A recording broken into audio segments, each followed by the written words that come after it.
Hi, everybody. Me and my pals on the panel were just having a very deep discussion about Roxanne, praying, and kneeling in church, and it was an interesting conversation. Um, I always wondered about that, about churches in general, especially Catholic churches, where they have those knee pads. And, yeah, I know. It's like, why is it? Why is it that the altar boys are the only ones using them? Welcome to Moohead Radio. I'm your host, a big and furry bovine. What a great way to just blow that one by. Yeah, Pope Francis. It's like Pope Francis, I know there's some place I can put this candle. Yeah, there sure is. That was Pope and not Poke, right? Poke Francis. Yeah, wait till we get to fine line there. Yeah, Poke Francis the third time. It's really beneath contempt. We have an hour to fill of this nonsense, folks, but it will all be time stamped at the end so that you'll have no trouble finding the things. Nonsense. 0-0. Yeah, don't want to listen to. But we do actually have a few things that I think are of interest. And, it's one thing to be talking about the combine. And I'm really not interested today in talking about the combine. I want to see with my own eyes what's going on. And before this thing, Derek was telling me how good Mike Weber was looking, and it's like, oh, great. I'm thrilled for him. I'm sure his value is going to go up from the 7th round to the 6th round. I really don't care. Yeah. Not particularly interested. But I've got news. I've got breaking news around the world and up your street. Victoria's Secret plans to close 53 stores this year as more women desert the brand for lingerie startups and for big retailers. Sales at stores open at least a year fell 7%. Can you imagine sagging Victoria's Secret? But no.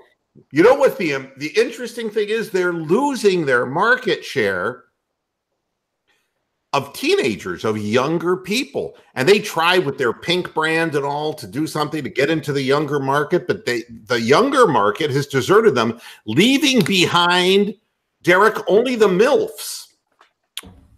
Yeah. The MILFs. Yeah. I know you're trying to make a joke. We're just going to act like it's not going to happen, and we're going to keep talking. So, I mean, your mother is basically in the demographic now of Victoria's Secret. Yeah, and you know what? Well, good talking to you. I'll see you later. And away we go. No, it's like the funny thing is how a name can come back to bite you, and it's like Victoria's Secret now is not in the open anymore. Nobody's even hearing about Victoria's Secret. The secret is nobody's blind. That's exactly right. Yeah. So, but I thought that's interesting. Maybe women finally don't want to look like sluts. This is all part of the Me Too movement. I'm convinced of it. I mean, Victoria's Secret is not the kind of place that empowered women, I don't think. It's like, honey, did you buy those crotchless panties? It's like, that doesn't empower me. So I thought it was interesting. Maybe not as, but you probably out there didn't think it was interesting at all. But I didn't even know what happened. Yeah. Next, we have I don't watch the news. Sour grapes in the NFL, Is it any surprise to anyone that Andy Reid and the Chiefs are proposing that both teams get the ball in overtime next year? I mean, this is too predictable. I mean, I'm reading this article, and I'll accredit ESPN.com. It's like the current overtime rule and the overtime coin toss may have decided the outcome of the game. It's like, no, the fact that they couldn't stop them. That's what decided the outcome of the game. They couldn't. Why don't you ask D Ford why the game wasn't given to the Chiefs? Yeah, well, you know what I don't understand? It's like John Belushi, used to say, it's like, What is it they don't understand? They could have Common stopped them sense. and held them to a field goal, but no! You know? And so now they're going to bitch about it. All right? They're going to bitch about it. So, like, if Patrick Mahomes got his hands to the ball, the game would still be going. And that would be really, really bad for Robert Kraft because he would have missed at least 6 hand jobs if the game was still going. No. Which brings me to the point of this whole conversation. The NFL. The NFL. Hey, there's Ryan. Why does it surprise anybody that the preeminent owner, I mean, I think Robert Kraft, because he's won so many times the Super Bowl, would be considered the preeminent owner in the NFL. And yet people are saying to me, hey, Mr. Moohead, how could somebody be so fucking stupid that they jump out of a chauffeured Bentley to get a hand job in an Asian massage parlor? And the answer to the question goes a lot deeper than the fact that he's 77 years old and can't get it anywhere else. He's got a 39-year-old girlfriend. At least he did. I can't imagine he still does. Shows how desperate he was. Yeah. You know what really kills me about it? This is a man who's making his living off of people getting brain damage from the game that he's reaping benefits from. He doesn't give a shit. And he doesn't give a shit about his 39-year-old girlfriend. He doesn't give a shit about his family. He doesn't give a shit about his reputation because, fuck, he's got all the Lombardi trophies. He doesn't give a fuck about anything. And I'm thinking to myself, you know, maybe that just explains the kind of person that Bob Kraft is. But then I look at the league and I say, you know, and I'm always bringing up names of players who were players, and not just old players, but players like Leroy Horde that we spoke about last year, about players who played for the Browns who were suffering the effects of CTE. And they're good for one article, okay? Nobody ever followed up, you know, Leroy Horde today. It's not like, you know, it's like, oh, here's the story. Leroy Horde has CTE. Next. And then the NFL runs as hard as it can to squelch the story. Well, I was watching the Nick Bonaconte documentary yesterday. And has anyone else on the panel seen the Bonaconte documentary that HBO ran? No. I haven't. You really need to watch it because here's a story of a guy. If you don't know who Nick Bonaconte is, if you're too young to remember, he was part of that fearsome Miami defense, the 16-0, the undefeated Miami Dolphins of 1972. It wasn't 16-0. It would have been 14-0, right? Yeah. But it was 17-0 by the time they got through the playoffs, right? And they went through the only perfect season in NFL history. Bonaconte was the middle linebacker. He was undersized, and nobody would have expected him to be great, but he was the vastest of overachievers, and he became a mainstay on that defense. But there's more to Nick Bonaconte than that. Very competitive guy, to the point where being virtually obnoxious to deal with. The guy was just hard-headed in everything he did. He had 2 sons. One of the sons, well, both of them played football. The youngest son played at the Citadel, and in the midst of making a tackle, became a quadriplegic in an instant, okay?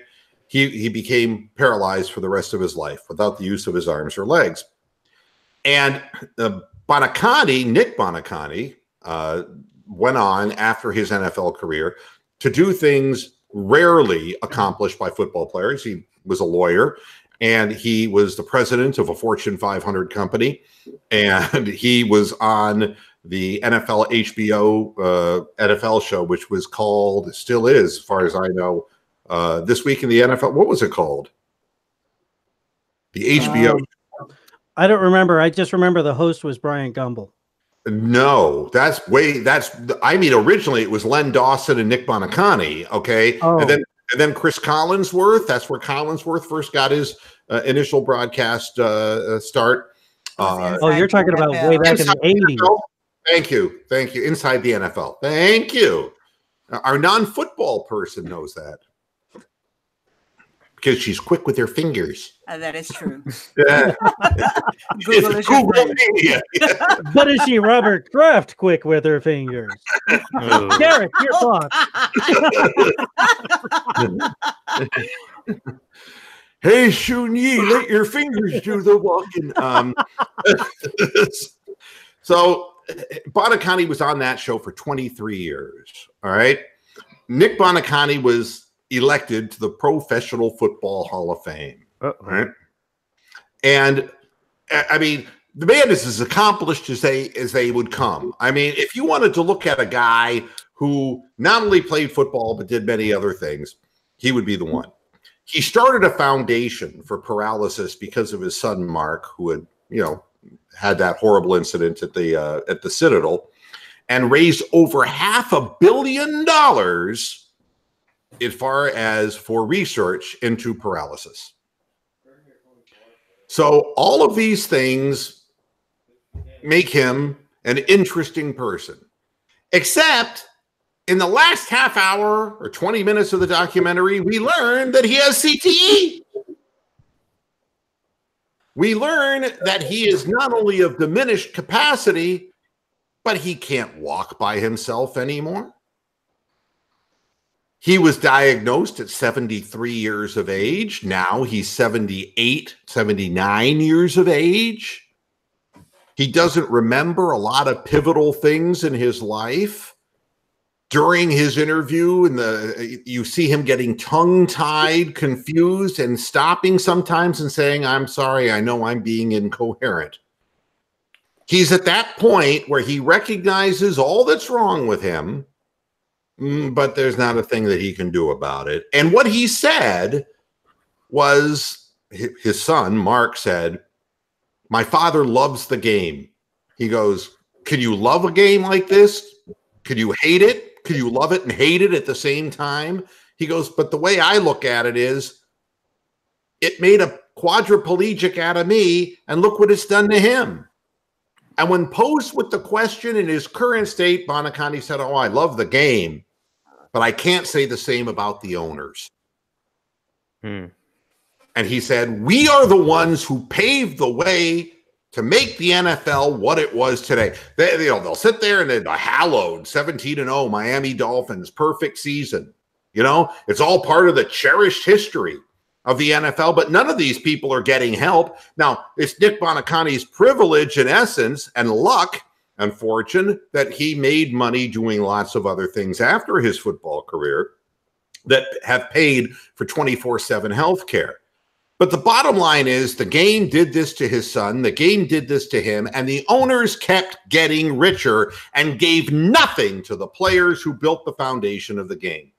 So we're supposed to be asking ourselves why Robert Kraft doesn't seem to care if he's seen walking into a massage parlor and who it hurts and who it damages around him, his children, his girlfriend, or anyone else. Well, fuck. He's owning in a league that has denied all of the former players, including the people who are enshrined in the Hall of Fame. Well, and even setting aside the football aspect of his life, he's still an heir to the Kraft fortune. Food fortune. Kraft macaroni and cheese? Anybody? Yeah, that's same guy. I mean, I guess the way that I look at it is it should be of no surprise to anybody that Bob Kraft has an absolute numbness for this type of thing, because in order to really own a football team in the NFL, you have to be a pretty calloused person, because to see this happen to players and it's not the thing. And I say this every time I talk about CTE. For every Nick Buoniconti who who's enshrined in the Hall of Fame, there's 15, 20, 30, 40 other players that you really don't remember. The Leroy Hordes of the league. If you weren't a Browns fan, you wouldn't remember him. Some guy who went to Michigan who played for the Browns for a few years, you wouldn't remember him. There's 40 more guys like him that are either dead, dying of CTE, And they don't get a documentary on HBO because they weren't big enough names, but they're there and they're dotting the landscape, and there's more and more of them every year. So don't be. Eddie Johnson is another one that died, and he played with Leroy Horde. He was the outside linebacker with Mike Johnson on those teams. Yeah.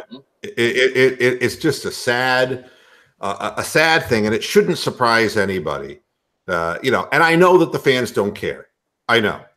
I understand that. And I go against the grain in all of this because, A, I do care about it. And I love talking about Baker Mayfield. I love the Cleveland Browns. Everybody here knows, how much, and Bronx saying, how's Jim Otto these days, right? He was the Iron Man, remember, for the Raiders, the center. When 60 Minutes did the story about Jim Otto, he had to have water bottles on his legs for 2 hours so that he could get up and get out of bed to go use the bathroom. Yeah, it's a sorry thing. Fans like excitement, and I understand that the NFL provides them with a lot of excitement. And like I said, I love the Browns. I love Baker Mayfield. I love the future of the organization. But you know something? All the while, people say, how come you don't talk much about college football? Because, what we're really doing here is we're raising the next generation of quadriplegics and CTE victims. That's really what we're doing. And we're not even paying them to get to start the road, It's like, let's start them out on the road to brain damage, but we're not going to pay these motherfuckers. Hell no. But the university is going to profit. And then ostracize them if they do take any money or they become a bad guy. Sign autographs for money or whatever. When you've seen this in college basketball, I don't know if you know about this story, but there was kind of that epidemic of that where guys would sign, shoe or not necessarily shoe contracts, but deals with like Nike and Under Armour and Adidas. So they represent those brands. So the big time guys are going to represent these brands, and they get associated. And that's how the whole money thing and, all that goes into play. That was happening with NCAA basketball. Yeah, well, I mean, Bernie Kosar. Thank you, Krembley Q. I mean, there are a lot of people who look at Bernie Kosar today and they go, God, the guy's a wackadoodle, man. I mean, this guy's had nothing but one weird thing happened to him after another. It's like, no, he wasn't like that when he started playing for the Browns. He was an immobile quarterback, and he took a lot of hits, and his brains got scrambled, and he is an icon of Northeast Ohio's football, but nobody really wants to deal with the fact that Bernie has CTE. Nobody wants to talk about that. Well, they want to talk about that great pass. He also got burned in his personal life between his ex-wife and his dad. I mean, there's a lot on his record, but what is attributable to, CTE has been seen in people as young as Jamal Lewis. Let's be clear. Jamal Lewis's bankruptcy is directly attributed to the state of his mental health. I mean, players don't just end up homeless on the streets for no damn reason. It's a sad state of affairs. And I want to point these things out because everybody wants to talk about the draft. We will talk about the draft as the combine closes down, and we'll have plenty of time to talk about it. But I don't get, I really don't get the opportunity unless something like this gets thrust in my face. And watching that documentary, I was brokenhearted. Because Bonacanti, of all the people in the world, was probably one of the least sympathetic men in the game. He was brutal. And he was brutal in business. He was brutal in all regards. And to watch him break down crying, it's enough to kill you. Can I ask you a question? I'm recently removed from football, but do you think that from the lowest level, because I started in 4th grade. Do you think, and that was tackling, do you think that they should move the age limit up to start tackling and get the fundamentals down on tackling and proper, basics? Yeah, I'll tell you something, honestly. I look at the fact that we put men on the moon and we put spacecrafts on Mars, I take a look at the amount of money that the government budgets to do worthless things like that. And in order to prove how advanced we are, when in fact the entire breadbasket in the country has become fundamentalist, brainless bastards. The truth is, if we were a real pro-science culture, we'd be a lot further along than we are today. With all the money that football is generating, stop and think about it. From the scary Friday night lights of Texas football and Florida high school football, all the way up to the smaller programs, the mid-sized programs, and of course the major programs, all the way up to the SEC and the Big Ten.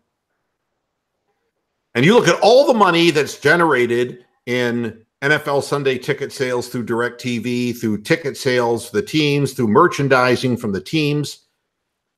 And you're telling me that they can't create equipment that protects these players better? Are you telling me you can put a goddamn landing craft on Mars and you can't create something that diminishes head trauma in football? And all this bullshit talk about, we're going to teach them the right way to tackle. You know something? If you're wearing a fucking helmet that's pumped up full of air and you go in with your shoulder pads and part of your head hits, it still counts. Yeah. Well, and the reason why I ask is because I was forced to stop because of the multiple concussions and head injuries I had gotten from football. That's why I had to stop. So I wanted to know from your perspective on the age limit. Oh. And I think about that too, because I think about my friends who put their children in football at early ages because they didn't have the most money. So that was a way to get their children scholarships to go to college. I wonder if there's ever any regrets there. I mean, that's a hell of a choice. Okay, college for my child, or the possibility of having CTE later in life. Well, to be very honest, looking at it from a socioeconomic perspective. No, because that's all about personal gain. I mean, the way I look at it is, who would become a professional boxer and end up punch drunk? All right. The greatest guy who ever fought, Muhammad Ali, had a back end of his life that nobody would want to have, okay, due to Parkinson's syndrome. I can name you Tommy Hearnses who can't enunciate their words anymore. I can tell you about the greatest ever in some people's minds, Sugar Ray Robinson, who had premature Alzheimer's disease. I can tell you about a history, and it's a litany of fighters. Whether it's Gerald McClellan, who's brain damaged from fighting Nigel Benn. Oh, I mean, I can just, these are just off the top of my head. There's a gazillion of them. Who are the people who are boxing? It's Hispanics and blacks. Why do you think not all, but let me tell you something. Why do you think that the great white hope, that expression exists? The reason is far between. Yeah, there's so few of them. This is a socioeconomic thing. Are you willing to take the risk? Get your college education for brain damage, and then to find out that the brain damage, when your children are graduated from college, will interfere with their job anyway because they can't think straight. This is a socioeconomic issue as well. What players are willing to tolerate this? And as the money goes up, obviously, there's more people who are going to be willing to take the risk. It isn't a risk anymore. It's a damn near certainty because the game has gotten so violent and so fast, and there's been nothing done. The league has some stupid slush fund that they have implemented to say that they're trying to push technology for answers to this. But, they don't want that. It's just like the tobacco companies when they were trying to prove a link between nicotine, cigarette smoke, the chemicals in cigarettes, and lung cancer. Who squelched the reports? Who came out with false reports? Who obstructed justice? Who refused to pay out the people who won their lawsuits, who had lung cancer, who defeated the cigarette companies? Who was it who delayed through appeal until those people died. These are facts. The NFL squelches any talk about CTE. They don't want to talk about it, and they don't want to fix the game because they don't think the game needs fixing because everybody's making money to them. Yep. And Jason coming back with open arms. Yeah, I know. I mean, for every fighter who's come back one too many times, and I speak specifically of Adonis Stevenson most recently. If you don't know who Adonis Stevenson is, look it up. His nickname was Superman. He was a champion for almost 5 years in the light heavyweight division. Was an accomplished fighter, fought out of Montreal, Canada. And he came back at 40 years of age. And not only did he get knocked out, you want to read about him? Here, I'll read to you about Adonis Stevenson. Because what is there to say when the stories stop about somebody? Okay? I'm going to give you the former light heavyweight world champion had been in a coma for 3 weeks since being knocked out by a Russian on the 1st of December. He's regained consciousness after 3 weeks in a coma, his girlfriend said on Saturday. That was December 23rd. This is what comes up latest in the news about Adonis Stevenson. We don't really, and now his girlfriend, Sissy, I'm reading here, is giving an update. It's been nearly a dozen weeks since Adonis Stevenson has suffered a severe traumatic brain injury. But every day he's still working towards a recovery. What has ensued is a long road to recovery, one that Stevenson is still on and will remain for many months, perhaps years. It's really difficult in terms of what it's going to be for the future, and the doctors told us to take it day by day. The guy has brain damage.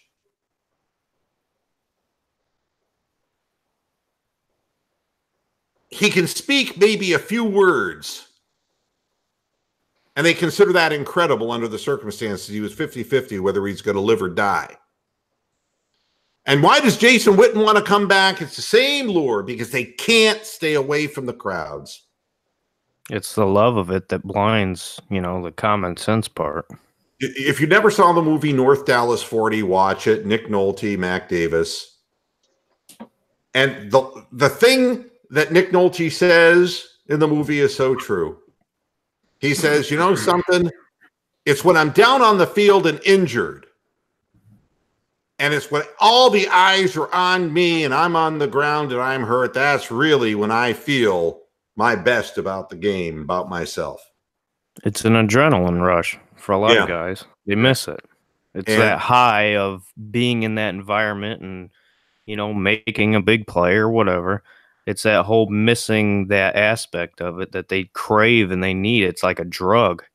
Yeah. And so, it hurts me personally to see, I don't want to see something to happen to Baker Mayfield or any of the Cleveland Browns or any football player, as far as I don't want to see anybody get hurt. But the fact is that it's a hurting game. That's the way it works. And it's hard for me to get into the spirit of something, to talk about something on the air after seeing that documentary. It was heartbreaking. And they're re-showing it. The thing was first done on the 8th of February, first aired, and I just saw it the other day. Just check on your, if you have DirecTV or if you have your whatever your local cable system is, and look up on HBO and its derivatives, for that documentary. It's well worth watching. Dooku Kim's a different story, Crumbly Q. I mean, we had Ray Mancini on the air talking about that years ago, and Ray's a really good guy, and I literally had to explain to him that he did not kill Dooku Kim. Dooku Kim was killed by club fights that he had that were unlisted fights in Korea. I mean, the fact that Korean fighters were part of fight clubs didn't enter into the equation. Not for professional boxing. Fuck no. They didn't care how many fights Dooku Kim had. He was the challenger they dredged up, and Ray fought who they put in front of him because Ray didn't choose his competition. His management picked the competition, and he fought whoever was in front of him. And Dooku Kim was a brave guy who had fought in too many club fights. He probably had previous injury, and that night was unfortunately the night that ended his life. So, his sad thing. Next, and it's hard to get through that last one, but next, I want to ask the people on the panel, what baseball player could possibly be worth $330 million? And we're going to start with Rick. Rick, tell me. I can't think of any. The only one that might be even close would be Mike Trout. And I keep hearing that, in a couple of years when Trout becomes free agent, the Phillies might try to get him as well. Yeah, but 2020, they're trying to free up money like, wow. Yeah, and the idea of Harper being there for 13 years with no opt-out, something's going to happen in about 4 or 5 years. I just can't see him being in there for 13 full years. And all the money's guaranteed, too. Yeah, it's a no trade. It's a no trade clause. I mean, no opt-out, and it's all guaranteed money. Now, Philip, do you have a feeling about this? I mean, just study the Miguel Cabrera contract and what it did to Detroit. Yeah. I mean, they're totally devastated. Yeah, I mean, and Derek? For me, I think this just, first of all, nobody to me is worth this. But what I was going to say is for me in the locker room, it just kind of creates that target on your back. If you're not performing up to that major contract that you just got, your teammates are going to look at you like, with that side eye going, is he really worth, And it's like, I don't know. It's a really tough situation because yes, you're going to have to pay certain players to get them, but are they worth it? And it's hard to tell sometimes. If I told the people on the panel, and it's not like the Philadelphia Phillies are the center of the Major League Baseball universe, but if I told you that the guy hit 249 last year and he hit 34 home runs and drove in 100 runs, and I were to tell you that Edwin Encarnacion did that for the Indians when he was 35 years old. 34 and 100 in today's baseball game is not exactly what I would consider the stuff of $330 million. And the bottom line is that's the only year in this guy's career that he's driven in 100 runs. It's the first time he topped 30 home runs in a season, and he's a career 279 hitter. And he sacrificed, in essence, 50 points off his batting average in order to hit more home runs. All right? He strikes out once out of every 4 times he comes to the plate. He's an offensive liability, too, isn't he? He's not that good an outfielder. No. So, I mean, what is it that makes this guy worth $330 million? And I could only come to one conclusion in all this. And that's the desperation of the Phillies. There is always seemingly one Major League Baseball team, like the Texas Rangers were, who are willing to put what used to be a huge contract of $252 million in front of A-Rod. And you know how that ended. I don't remember the World Series flags hanging around the Rangers. I don't remember that happening. The Phillies were 80 and 82 last year. Their idea of an ace on their staff is Jake Arrieta, who left all of his belongings back in Chicago and is now basically a 4-run per 9-inning pitcher. The Philadelphia Phillies don't have a chock full of lineup.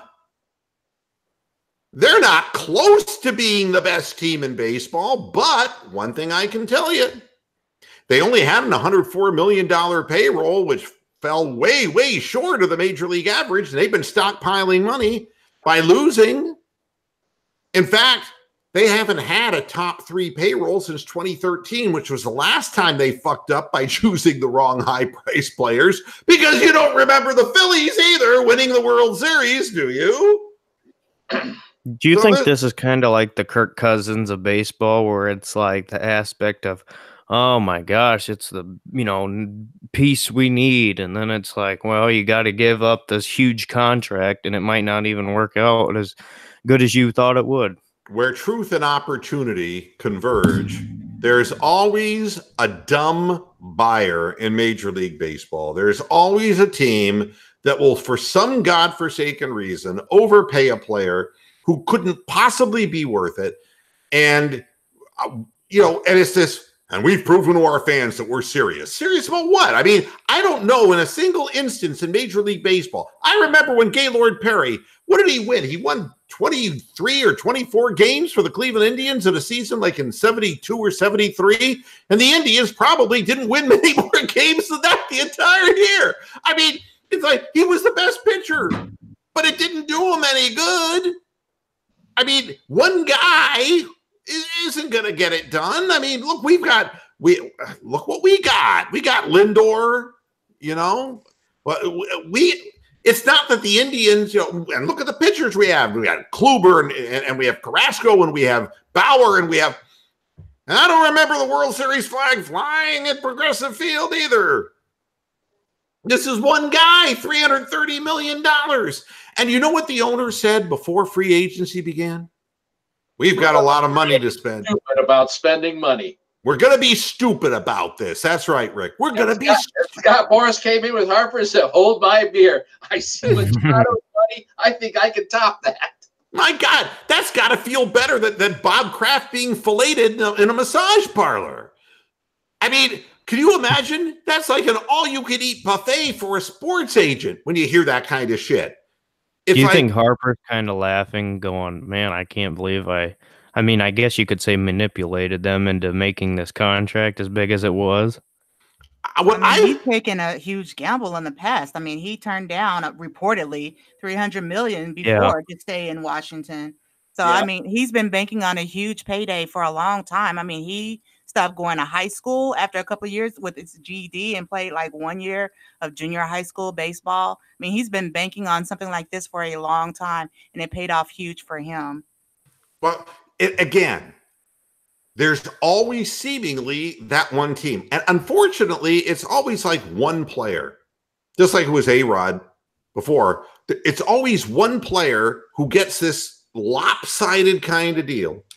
And other guys can't even get seen. Other guys have much greater consistent production, but they don't get paid the money. And this guy, it's almost like, well, this guy, him and Mike Trout are like considered, wow, these two guys are the epitome of, athletic, fast, power hitting baseball players. But their stats don't hold up to a $330 million 13-year deal. And he's 26. Do they really think that the way that this guy plays is going to, that when he's 39, are they even looking ahead at all? I mean, if you want to see what slowing down is, watch a Lakers game and watch LeBron trying to play defense. He can't. Because he has to do good things on the offensive end of the floor.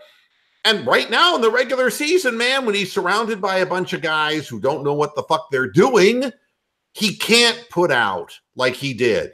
He can't. You want to know the last great defensive play that you'll ever see from LeBron James? You saw it in Cleveland, in Golden State, the run down, the chase down block. Did you notice? And the sad thing is he could do that every single play if he wanted to. It's just a lack of motivation, I think. Well, you know what I think? I think he can't anymore. I think he hurt himself bad for the first time this year. And I'm going to go to the mat with this. When the story is all told and all is said and done, all that time that LeBron missed for what they said was a thigh injury. I watched him play for too many years in Cleveland, shake things off. The fact of the matter is Superman doesn't remain Superman forever. And go ahead. If you had an owner that had any brain and common decency, he would have never let him left and let him retire as a Cav. Well, but the thing is that LeBron has dreams, hopes, aspirations, and he also has a love for his children, and he wanted to expose those children. If Bronny had played in Northeast Ohio, then the comparisons could be bad enough. But if you're playing in Ohio, it would just be worse. I mean, you're not going to make that kid go to St. Vincent St. Mary's. You're not going to let him follow the same path. You're going to give him all the opportunities that you didn't have. And look, I love LeBron James. I think he's a great basketball player, and I think that he's done well by his family. But the truth is the truth, and I'm not saying that he's washed up, because that's far, far, far from the truth. But what I'm saying is that when you give a guy 4 years and you basically leave him on the floor with guys like Rondo, who are bricklayers or non-defensive players, guys who are chuckers or whatever, and you have a 29-30 record, and you have a huge game tonight, and the next 4 games are huge. They're going to have an easy win against Phoenix, but they're going to have a real fun time with Boston. They're going to have a real fun time tonight. It's just going to be tough. And nobody remains young forever. And these 13-year kind of deals, I mean, we see Bryce Harper as he is today, but that's not what he's going to be. And the truth of the matter is I understood not the amount of money for A-Rod, but under the circumstances back then, a shortstop who hit 40 home runs, now never mind the fact that he was on PEDs. Let's toss that aside for the time being. But, there were lots of shortstops in Major League Baseball, and they weren't hitting 40 home runs a year. All right. So he was unique in that regard. But Bryce Harper being an outfielder who hits 25 to 34 home runs a year and drives in 86 runs a year. I mean, I've been a baseball fan a long time. I've seen those numbers come up all the time. He runs faster, yeah. But really, who gives a fuck? He's a 279 career hitter, and I've seen it in a lot of power hitters. I mean, you think that Hank Aaron doesn't look at this and go, yeah. I mean, it's like Yump and Yemeni. It's like, for Hank Aaron, it was like, well, can I hit 40 home runs and hit 300, and can I steal 20 bases? And it's like, what has this guy done? And can I throw runners out at will from right field? It's like Roberto Clemente, I can't imagine. I mean, how many tools in the 5-tool set does Bryce Harper have? And what he has is media hype and constant 24/7 attention because of, unfortunately, programs like this, but ones with actual large viewerships, like on, ESPN. Don't sell yourself short. You got plenty of viewers. That's the problem. Is nobody could be worth that deal, and the pressure, he doesn't realize the pressure it's going to put on him. And he's in Philadelphia now, where fans are not real amenable toward $330 million men who don't lead them to the promised land. And he can't. It's amazing to me. I mean, fiscal irresponsibility. Like one player is going to somehow get you from 80 and 82 after a collapse in the second half of the season. And that you're thinking that Real Muto, the catcher, and Segura, the shortstop, that these people are going to carry you to the World Series. It's like you're all the media hype is going to be on him too. Everybody's going to be talking about with this big contract. He's going to be, the eyes are going to be on him. Is he living up to the hype? So. But the other thing is, you can't possibly live up to it. $330 million, if he doesn't have the best year of any player in Major League Baseball for the next 5 years, he's not worth it, okay? That's what it comes down to. But I sit here and I look at his numbers, and it's like, I've seen so many numbers similar to this. There's nothing that exciting about this guy. And he came from Washington, who had him. And, you know, I don't remember Washington flying the World Series banner either. It takes much more than just this. And I just find it interesting. I don't think the guy could be worth it. Next, the Cleveland Cavaliers. And I don't talk much about the Cavaliers. It's kind of like, you know, you ever sit down and talk to a 65-year-old woman and she says, the first thing out of her mouth, she says, "Let me tell you about the abortion I had." Oh, good Lord. Right? I mean, there's some things that just don't come up in conversation. The Cleveland Cavaliers were one of them. And I'm going to change all that today because I watched them play the New York Knicks, or the team that was wearing Knicks uniforms. And the only thing I could walk away from this whole thing with was laughing my ass off at Stephen A. Smith. Because he actually he's a moron. Talks about them like they matter. You know, I think, Tony, are you with us? Hi, guys. Hi. Hi, Tony. I'm stranded in the Minneapolis airport. I have been for about 9.5 hours. Yeah, I heard you. Fat boy, please make your flight. Pulling out of the gate without you, and we're going to get better gas mileage. Yeah. Hey, Moo. Yeah. Did you see the comment Stephen A. Smith made on Haskins? No. Oh, my gosh. They were in a debate, you know, because that's the whole big thing, obviously, with the combine and, you know, all the hype to the draft. They were talking about Kyler versus Haskins, and Max Kellerman went before Stephen A. Keep this in mind. Max was talking, you know, as he should, you know, a prototypical NFL quarterback, you know, big guy, pocket passer. And then it's Stephen A.'s turn, and he goes, "Oh, well, with all due respect, I think Dwayne Haskins is more of a runner than a passer." Yeah. And then he's on Twitter. And then he's on Twitter defending that argument. Yeah, well. The man threw 50, if I'm not mistaken, like around 50 touchdowns, over 4,000 passing yards, but he's more of a runner. Yeah, he's telling people stay off the weed. He needs to stay off the crack. Yeah, well, no, the last great running quarterback at Ohio State who can compare to his greatness running would have been Cardale Jones. So, yeah, I mean, the guy is smoking weed. So I'm watching the New York Knicks, and I'm saying, God, they have a worse record than the Cavaliers. And here we are playing them in New York, and we're down by 13 points in the fourth quarter, and I'm saying, boy, we really do suck. But never fear, underdog is here. And the Knicks have to find a way to lose, and it's because of Stephen A. Smith. You know, I'm convinced that also the New York Knicks have to lose because of Spike Lee. These two men single-handedly have destroyed a franchise. If you didn't see that documentary of how Spike Lee turned Reggie Miller into the greatest player who ever played professional basketball. Yep. Single-handedly from the sidelines. He was like, you know, the puppeteer and the marionette. He was able to control and turn the enemy into the best possible team they could be. Yeah, unbelievable. So I'm sitting there watching this game and I'm saying, first of all the shit that's talked about Colin Sexton.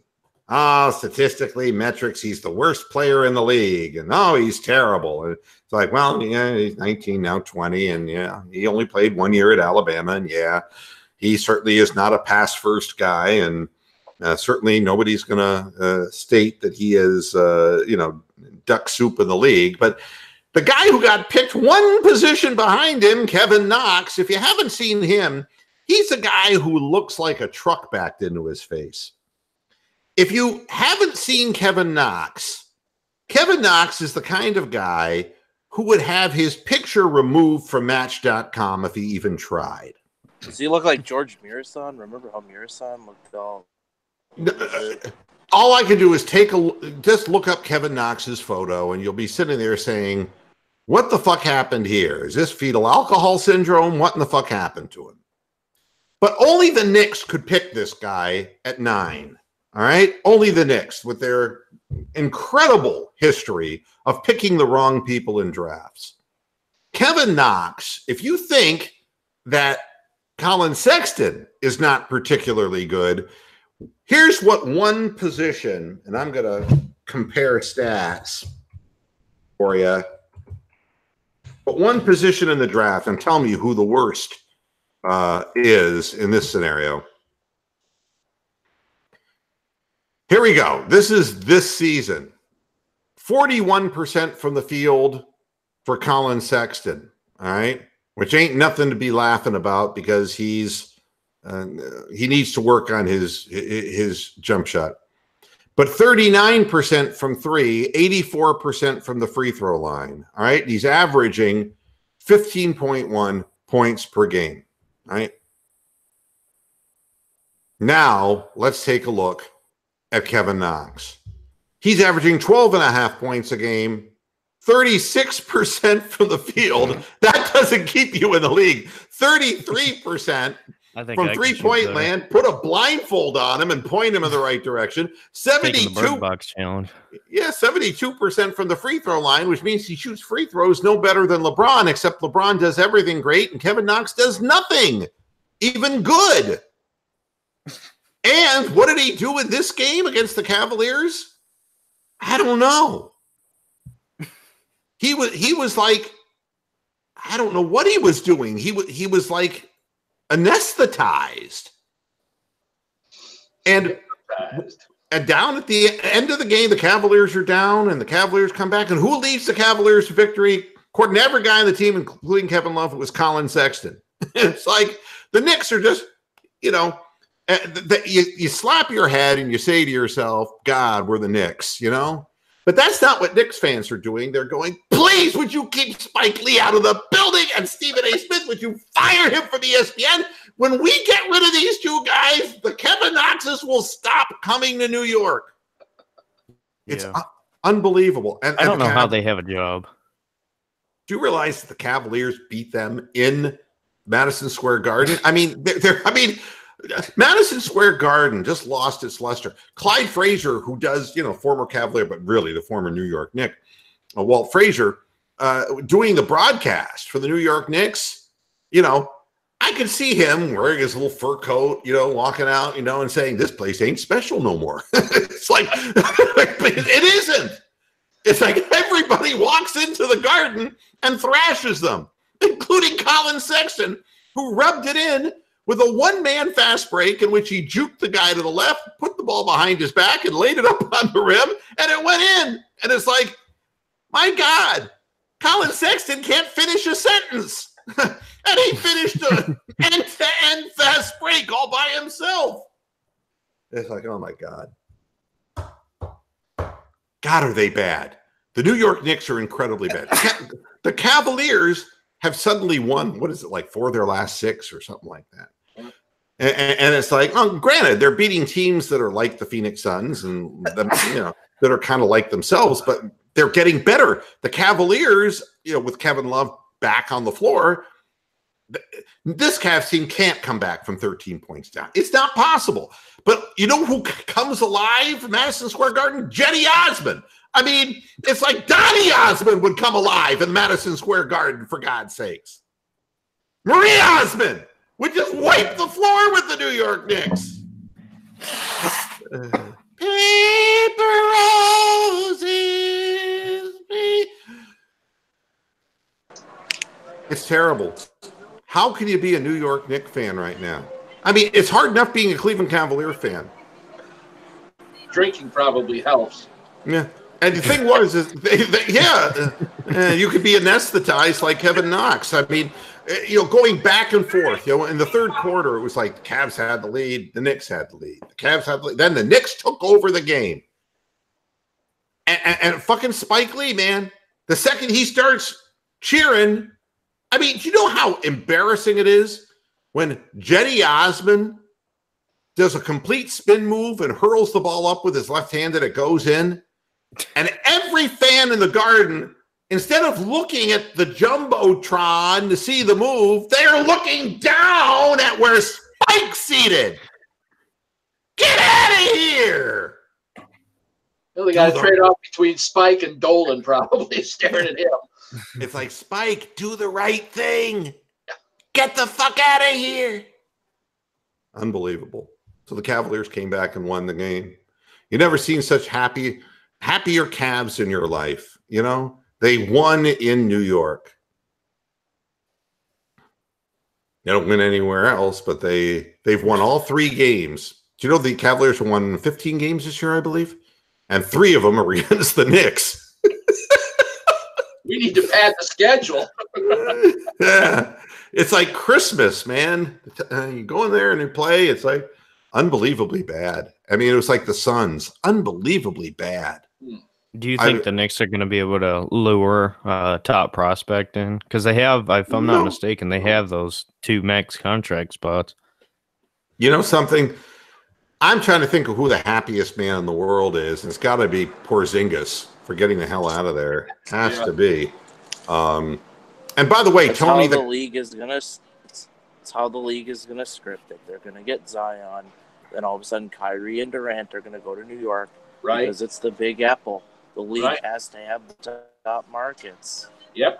God, who doesn't see this coming a mile away? Yeah, somebody. Anthony Davis will be a Laker, right? The 2 big markets will be the stars: New York, Los Angeles. And you know something, Tony? Somebody tell Karl Anthony Towns that yes, he was in a car accident, but no, death wasn't imminent. Somebody explain to him. That was out there. What a crock of shit. I mean, you know, it kind of hit me when it was slowing down, and you know, I could have been dead. It is like, you know, the Wolves fans should be dead at this point, waiting for this team to get better. You know, it's like, don't do the near-death tragedy thing. My God. The near-death experience was watching Ricky Rubio year after year try to shoot threes. That was the near-death experience in Minnesota. Near-death experience is the Andrew Wiggins adventure. Oh, God, he's so bad. I mean, it's just, well, it's regressed. You know, it was like I said after his rookie year. We would get better effort out of literally you putting on a uniform. No, let's not go. No, let's not go that far. How's that knee holding up? Yeah, I was going to say the only thing I could do there better than Wiggins would be chase down the hot dog guy to get a hot dog. You gonna do a Jordan dunk from the goal line or the? Give me a big enough trampoline that'll hold my weight. You know, it's like off of one leg. Yeah, you know the thing is I said after the first year with Wiggins. ACL would snap. Yeah, what ACL? I don't have one anymore. Move for dunk contest. The other thing is, it was all about, we talked about work ethic. And there are a lot of guys who have the talent to make it in the league. And I'm going to say the same thing about Colin Sexton. Colin Sexton is as fast as advertised. He's got to learn how to finish a lot better. He's got to learn how to shoot a whole lot better. And, you know, he's got to get stronger physically to finish at the rim better.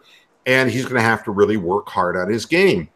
And Wiggins could have been much, much more than what he is. But like a lot of these players, you know, they get to a certain point. They're paid good money. And, you know, when he's ready to leave Minnesota, he will latch on to another team. And, you know, he has enough talent that he can put up points in the 20s. And he has unfortunately gone the Ricky Davis route, which is talented but not motivated. And it's a shame for Minnesota fans, because if you'd have told me, and you got Wiggins, you got Karl Anthony Towns, you start going through the litany of players, it's like, this team's ready to make a move. We thought so, Tony. You and I both thought so. But it just, you never know what players are going to become. So I'm not going to sit here and tell you that Colin Sexton is the greatest rookie out there. I'm not going to tell you he's the worst player either. In the league by his position. I'm going to say he's 20 years old. He started out the season 19. Kevin Knox is 19. And the last guy who's Derek's mother did was 19. So, I mean, 19 is a magical age. You couldn't think of anything, so you got to take a shot at me. I see how it goes. Sometimes it does work that way. Actually, I'm doing it for Roxanne. Roxanne asked me to take one cheap shot at you. Yeah. So you want some beef, Roxanne? Is that what's going on? Jesus. If you only knew. I just wanted not to be the target. Oh, okay. All right. Looks like I got a new rival. Damn.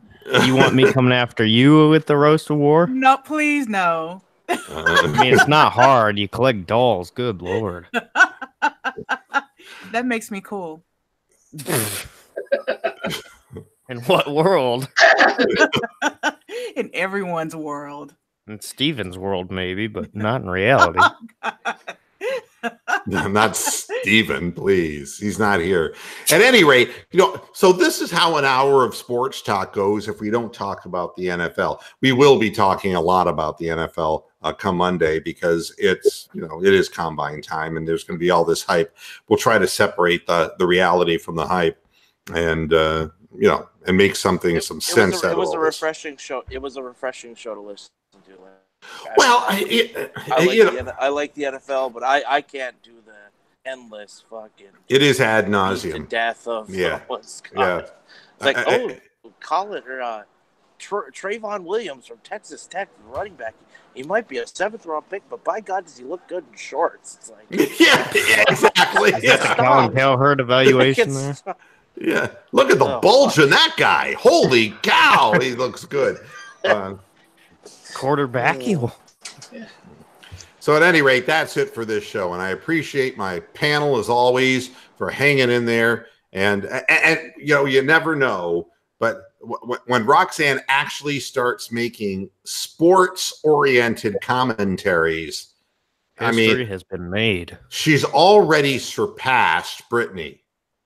She may not be saying a hell of a lot because she mutes her microphone, but still contributing is the important thing. So everybody, thanks a lot for tuning into this edition of Moohead Radio. Back again on Monday. We'll be talking about the NFL and other things as well. Thanks. Have a good weekend, everybody. And until next time, hasta la vista, Pastor Heads.